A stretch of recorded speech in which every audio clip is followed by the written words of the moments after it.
नमस्कार दोस्तों, स्वागत है आपका अपने चैनल पर। इस वक्त की बेहद बड़ी खबर बिहार के चुनाव से जुड़ी आ रही है, जहां पर ताजा सर्वे के नतीजे ये बताने लगे हैं कि कहीं ना कहीं भारतीय जनता पार्टी और जनता दल यूनाइटेड का गठबंधन पूरी तरह से रेस से बाहर हो चुका है। जहां पर प्रधानमंत्री की रैली से पहले ही बीजेपी और जनता दल यूनाइटेड दूर दूर तक दिखाई नहीं दे रही है। दरअसल दोस्तों क्या है, पूरी तरह से सर्वे के नतीजे आपको एक एक करके आपके स्क्रीन पर अभी चंद सेकंड में बताएंगे। लेकिन उससे पहले अगर आप भी मानते हैं कि बिहार के चुनाव में इस बार बड़ा परिवर्तन होने जा रहा है और परिवर्तन की ये रैली अब एक बड़े रैले में बदलने वाली है और ये जो लहर चल रही है वो सुनामी में बदल चुकी है, तो आप इस वीडियो को लाइक करके लाल बटन दबाइए, चैनल को सब्सक्राइब करिए, घंटी को दबाकर कमेंट बॉक्स में लिखकर बताइए कि कितनी सीटें महागठबंधन इस बार के चुनाव के अंदर अकेले दम पर बिहार के अंदर जीतने जा रहा है। और क्या 15 साल के बाद अकेले दम पर पूर्ण बहुमत की सरकार राष्ट्रीय जनता दल बनाने जा रही है, नहीं बनाने जा रही है, नहीं बनाने जा रही है। चलते हैं दोस्तों पहली और बड़ी खबर की तरफ, जहां पर ताजा ब्रेकिंग न्यूज अपडेट के अनुसार बिहार के चुनाव के नतीजे आने से पहले कराए गए ओपिनियन पोल में, आज के ओपिनियन पोल में पता चला है कि जनता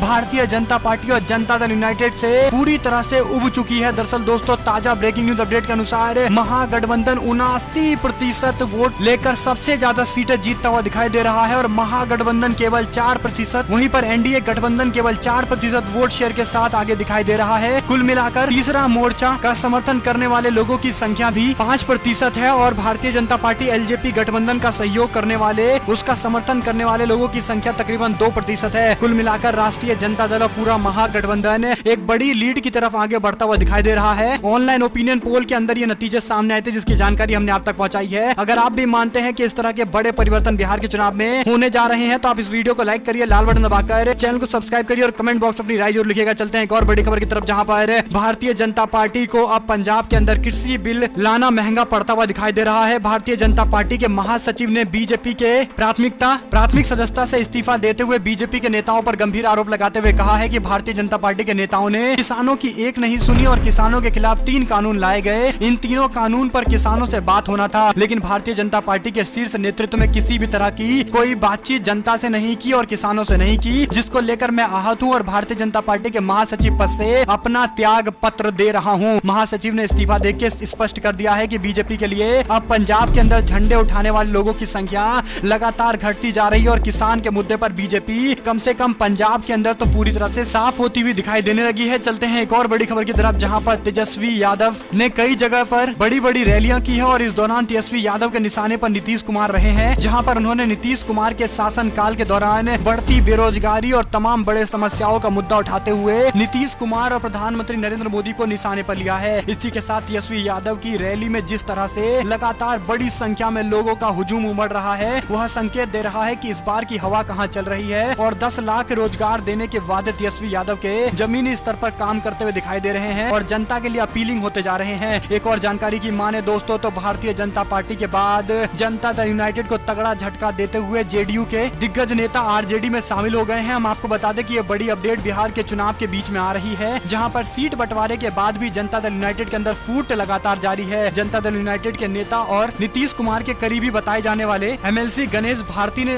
राष्ट्रीय जनता दल का दामन थामा है। और एक और अपडेट की माने दोस्तों तो भारतीय जनता पार्टी के नेता अब बलिया कांड में फंसते हुए दिखाई दे रहे हैं, जहां पर चौतरफा गिरी भारतीय जनता पार्टी ने जनता और विपक्ष के दबाव में बीजेपी के विधायक सुरेंद्र सिंह को नोटिस दिया है और जवाब तलब किया है। कांग्रेस पार्टी समेत कई विपक्षी दलों ने कई गंभीर मुद्दे उठाए थे। दरअसल बीजेपी के ये नेता लगातार इस तरह से बयानबाजी देते रहते हैं और इसी पर निशाना साधा गया है तेजस्वी यादव की तरफ से और पूरे कांग्रेस पार्टी गठबंधन की तरफ से, जिसके बाद भारतीय जनता पार्टी को ये फैसला लेना पड़ा है। दोस्तों अगर आप भी मानते हैं कि बीजेपी के ये नेता इस तरह के बयान लगातार देते रहते हैं क्योंकि उन्हें पता है बीजेपी उन पर कार्रवाई नहीं करेगी, इसी तरह से जवाब तलब करेगी और जवाब में क्या मिलेगा, क्या विधायक कहेंगे और इसके जवाब में बीजेपी क्या कार्रवाई कहेगी, ये दुनिया जानती है कि उन पर कोई कार्रवाई नहीं होने वाली, केवल खाना पूर्ति चल रही है। एक और अपडेट की माने तो भारतीय जनता पार्टी के लिए एक और बुरी खबर सामने आई है, जहाँ पर चिराग पासवान ने जनता दल यूनाइटेड के खिलाफ और ज्यादा मोर्चा खोलना शुरू कर दिया है। दरअसल दोस्तों जेडीयू के खिलाफ जैसे जैसे तेजस्वी यादव और चिराग पासवान मोर्चा खोल रहे हैं, वैसे वैसे बीजेपी बौखलाती हुई दिखाई दे रही है। भारतीय जनता पार्टी के कई नेता हैं जो तेजस्वी यादव को लेकर बयानबाजी कर रहे हैं, लेकिन जैसे ही चिराग पासवान ने जनता दल यूनाइटेड के नेता नीतीश कुमार को घेरना शुरू किया, वैसे ही बीजेपी के नेता पूरी तरह से धर्म संकट में फंस गए हैं। ना तो चिराग पासवान के खिलाफ कुछ बोल पा रहे हैं और ना ही नीतीश कुमार का समर्थन डंके की चोट पर कर पा रहे हैं। कुल मिलाकर बीजेपी बुरी तरह से फंस गई है। इसको लेकर इसी कड़ी में एक और गाना लॉन्च किया गया है। ऐसे में चुनाव प्रचार को लेकर कांग्रेस पार्टी और राष्ट्रीय जनता दल ने भी अपनी तैयारी और जोर शोर से तेज कर दी है, जहां पर कांग्रेस पार्टी ने भी गाना जारी करते हुए प्रवासी मजदूरों के मामले को सबसे आगे प्रखर रूप से उठाया है। चलते हैं एक और बड़ी खबर की तरफ, जहां पर जनता दल यूनाइटेड के सीनियर नेता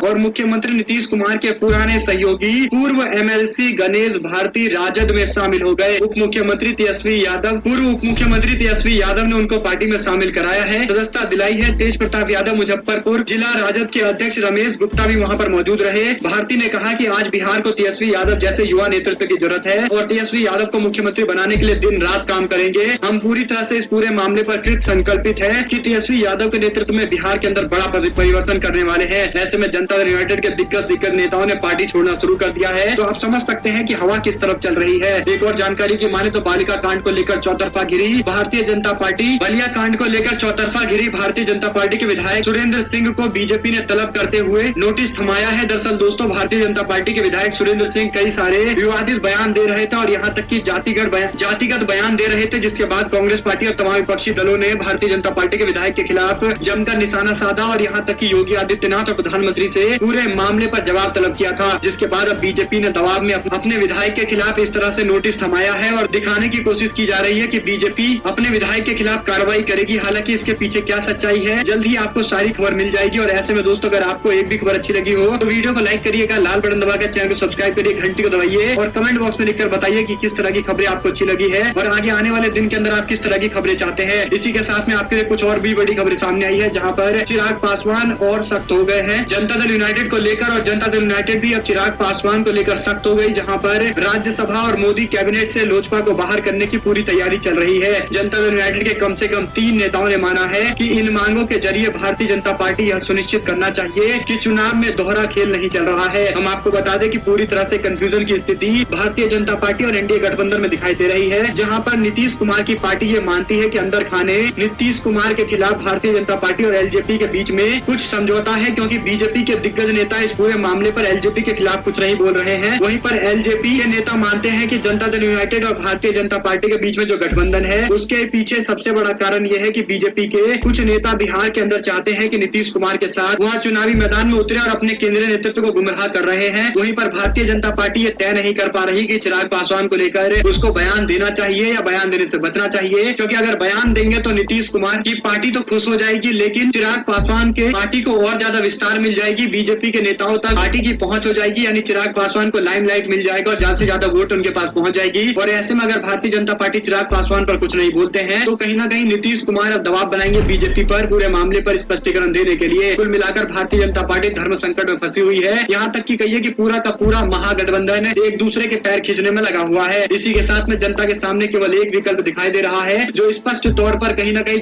जमीन से जुड़े मुद्दे उठा रहे हैं। और ऐसे में दोस्तों कौन है वो कमेंट बॉक्स में लिखिएगा जरूर। चलते हैं एक और बड़ी खबर की तरफ, जहां पर नेपोटिज्म यानी वंशवाद की बात करने वाली भारतीय जनता पार्टी ने एक और ऐसा काम किया है जिसको लेकर बीजेपी के नेताओं का जवाब देते नहीं बन रहा है। दरअसल अमित शाह के बेटे जय शाह को बीसीसीआई का सचिव बनाया गया था और अब ये जानकारी सामने आ रही है, जहां पर अरुण जेटली के बेटे रोहन जेटली को डीडीसीए यानी दिल्ली डिस्ट्रिक्ट क्रिकेट अथॉरिटी का अध्यक्ष चुना गया है, जिसको लेकर विपक्ष ने सवाल खड़े करते हुए कहा है कि ऐसा कौन सा मेरिट था अरुण जेटली के बेटे का जो उनको क्रिकेट के अंदर दिल्ली का पूरे क्रिकेट का जो संभालेंगे उसका हेड बना दिया गया है। ऐसे में दोस्तों भारतीय जनता पार्टी के नेताओं के पास जवाब नहीं है कि परिवारवाद इतने बड़ा काष्ठा पर भारतीय जनता पार्टी के शासन में कैसे पहुंच गया है और बीजेपी के पास कोई भी जवाब देने को नहीं है, इसीलिए विपक्षी नेताओं पर आरोप लगाए जाते हैं। चलते हैं एक और बड़ी खबर की तरफ, जहां पर बागी भारतीय जनता पार्टी के विधायकों ने सुशील मोदी के खिलाफ मोर्चा खोलते हुए कहा कि सुशील मोदी के कारण उनका टिकट काटा गया है। दरअसल दोस्तों जितने भी विधायकों का टिकट काटा जा रहा है उनका स्पष्ट मानना है कि सुशील मोदी ने उनके खिलाफ साजिशें की है। यहाँ तक कि भारतीय जनता पार्टी के बड़े बड़े नेता बिहार के अंदर मानते हैं कि सुशील मोदी की वजह से बीजेपी इस चुनाव के अंदर कड़ाई शिकस्त की तरफ बढ़ रही है। ऐसे में दोस्तों अगर आप भी मानते हैं कि एक बड़ा विकल्प बिहार के अंदर मिल चुका है और जनता ज्यादा भटकने वाली नहीं है, इसी के साथ में आप कमेंट बॉक्स में लिखकर जरूर बताइए कि इस बार के चुनाव में किस पार्टी को सबसे ज्यादा सीटें मिलने जा रही है। आपके एनालिसिस का हमें लगातार रहेगा इंतजार। आप लोग देख रहे थे आपका अपना चैनल, और इसी के साथ में दोस्तों ये जरूर बताइए कि चिराग पासवान के अलग से चुनाव लड़ने का फायदा किसको पहुंचने वाला है। आप लोग देख रहे थे आपका अपना चैनल। जय हिंद, जय भारत, वंदे मातरम। और लगातार हमारे साथ बने रहिएगा। इस वीडियो को अपने लोगों तक शेयर करना बिल्कुल मत भूलिएगा। असल दोस्तों इस वीडियो को अपने लोगों तक शेयर करिए ताकि सभी तक ये जानकारी पहुंचती रहे। इसी के साथ में आप कमेंट बॉक्स में लिखकर बताइए कि इस तरह के बदलाव आप आगे आने वाले खबरों के अंदर चाहते हैं, ताकि हम उस तरह के बदलाव लाकर आपको